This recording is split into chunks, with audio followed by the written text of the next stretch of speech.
இன்றைக்கி நம்ம சமைக்க போகிறது கத்திரிக்காய் உருளைக்கிழங்கு சட்னி. சுவையாகவும் டேஸ்ட்டாகவும் எப்படி வைக்கிறதுன்னு பார்க்கலாம். இப்போ குக்கர் வச்சுருக்கேன். இதில் வெங்காயம், 2 தக்காளி பழம், 2 வெங்காயம், 1 உருளைக்கிழங்கு, 2 கத்திரிக்காய், 1/4 ஸ்பூன் மஞ்சள்தூள், 3/4 ஸ்பூன் மிளகாத்தூள், கொஞ்சமாக கல் உப்பு போட்டுக்கலாம். 1 கிளாஸ் தண்ணி ஊற்றி வேக வச்சுக்கலாம். கலந்து விட்டுட்டு மூடி போட்டு வேக வச்சிடலாம். குக்கரை மூடி போட்டு 3 விசில் விட்டு வேக வச்சுக்கலாம். விசில் அடைஞ்சிருச்சு. திறந்து பார்க்கலாம் நல்லா வெந்திருக்காங்க.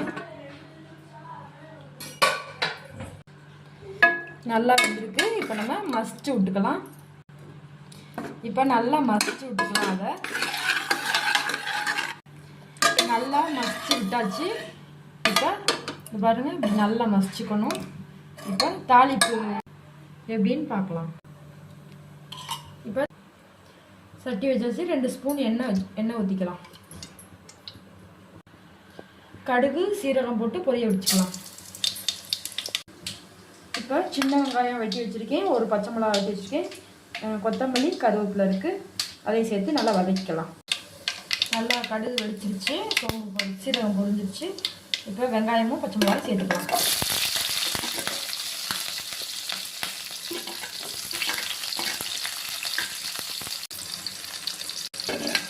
கருவேப்பிலை சேர்த்து நல்லா வதக்கிக்கலாம்.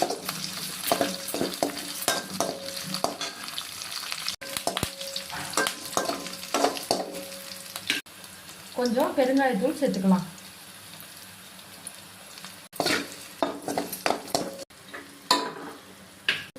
தாளிச்சதை இதில் சேர்த்துக்கலாம்.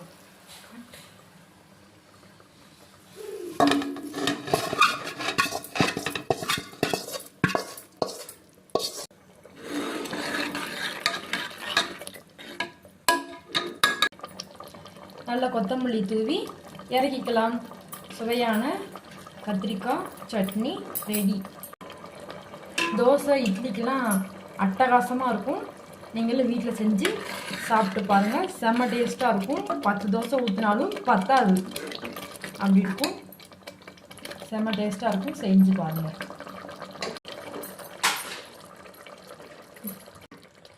தேங்க்ஸ் ஃபார் வாட்சிங்.